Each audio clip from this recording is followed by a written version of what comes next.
The year is 1665. England is dying. The Great Plague has returned with a vengeance not seen since the Black Death 3 centuries before, turning London into a charnel house where the living envy the dead. Bodies pile in the streets faster than carts can carry them away. Entire families are sealed inside their homes, left to suffocate behind doors marked with red crosses and the words, "Lord, have mercy upon us." But this story isn't about London. This is about a village so small, so insignificant, that most maps didn't bother including its name. A village that made a choice so terrible, so utterly final, that it would echo through history as one of humanity's most devastating acts of collective sacrifice.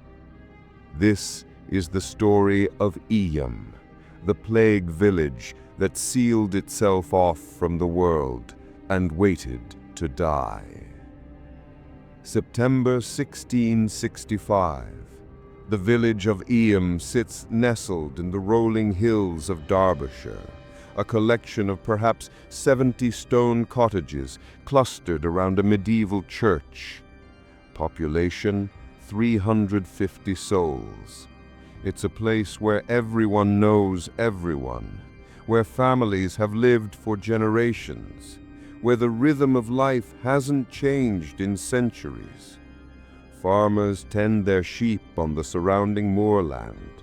Lead miners descend into the earth each morning. Women bake bread in outdoor ovens and gossip at the village well. Children play in the narrow lanes between houses. It's ordinary, peaceful, safe. George Viccars doesn't know he's brought death with him. He's a tailor, a journeyman who's arrived from London to work for the village tailor, Alexander Hadfield. George is young, perhaps 25, skilled with needle and thread, grateful for the work. Mrs. Hadfield has given him a small room in their cottage near the center of the village. It's cramped but clean, with a narrow bed, a wooden chest, and a window overlooking the lane. On September 7th, a package arrives from London, a bolt of cloth George ordered weeks ago, damp from the journey. He hangs it near the fire to dry, running his hands over the fabric, checking for damage. The cloth smells musty, but that's not unusual for material that's traveled in a wagon for days. 3 days later, George Viccars wakes with a headache. By noon, he's burning with fever. By evening, he's delirious, thrashing in his narrow bed, while Mrs. Hadfield tries to cool him with wet rags. He's muttering about London, about smoke and bodies, about something he can't quite remember. The fever climbs higher. His skin grows hot to the touch, dry as parchment. Then, on the 4th day, Mrs. Hadfield pulls back his nightshirt to change the sweat-soaked cloth and freezes. There, in his armpits and groin, are the unmistakable signs, swellings the size of eggs, hard and dark, radiating heat, buboes, the plague tokens. George Viccars dies on September 22nd, 1665, screaming in agony as the buboes burst and fever consumes his brain. He's the first. He won't be the last. Within a week, 6 more villagers fall ill. All of them live near the Hadfield cottage. All of them die within days, their bodies covered in the same dark swellings, the same purple-black patches that mark plague victims. The village reels in shock. How could this happen here, so far from London, tucked away in the Derbyshire hills? But the answer is already known, whispered in terrified voices: the cloth. The bolt of fabric from London, hanging by the fire, releasing plague-carrying fleas as it dried, spreading death through the village like invisible fire. Panic spreads faster than the disease. Families begin packing their belongings, loading carts, preparing to flee to neighboring villages, to Sheffield, to anywhere that isn't Eyam. But then, on a cold morning in late October, the church bell rings. Not the slow toll for a funeral, but the urgent clang that summons the entire village. Rector William Mompesson stands at the church door, his face grave.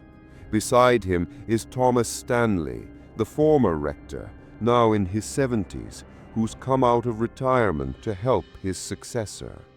The two men look out at the assembled villagers, at the fear in their eyes, at the carts loaded with possessions. Mompesson speaks.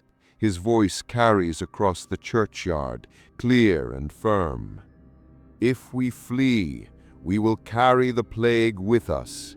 Every village we enter, every town that gives us shelter will become what we are becoming. We will spread this death across Derbyshire, perhaps across all England. How many thousands will die because we saved ourselves? The crowd murmurs. Someone shouts, "What are you asking us to do?"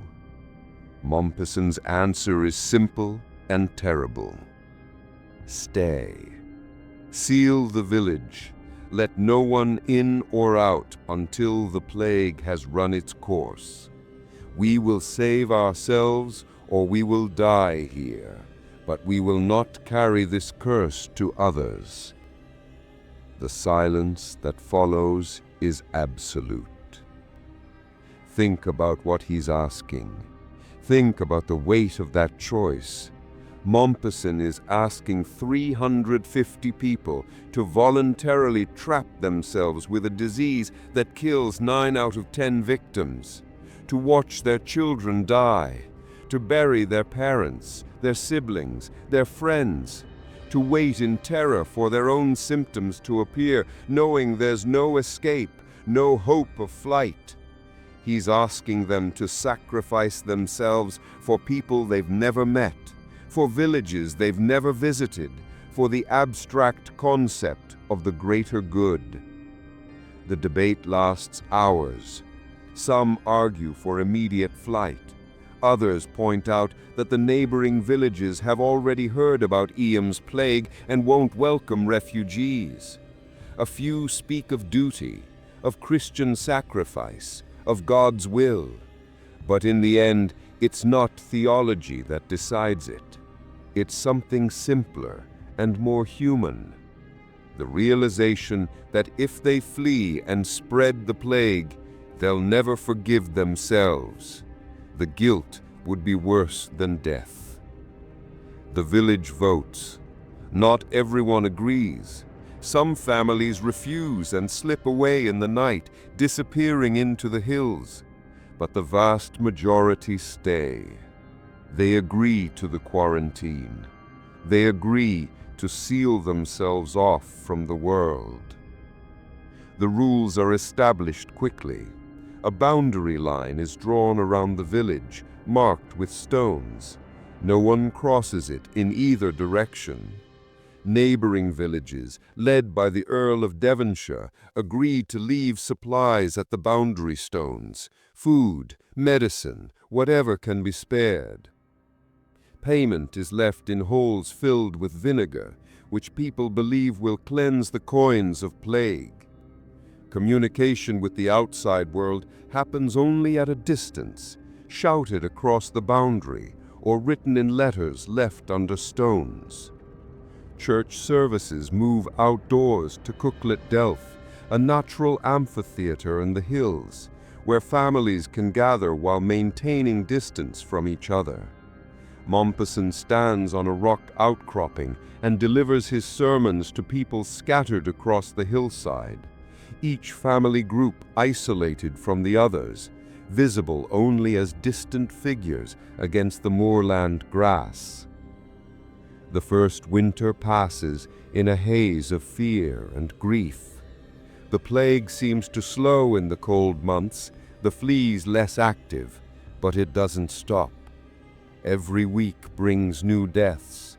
Bodies are buried quickly, often by family members who dig the graves themselves because there are no longer enough healthy people to maintain a proper burial detail. The churchyard fills. Families begin burying their dead in their own gardens, in fields, anywhere the earth can be broken. Marshall Howe, a farmer, loses his wife in November. He buries her alone at night behind their cottage, marking the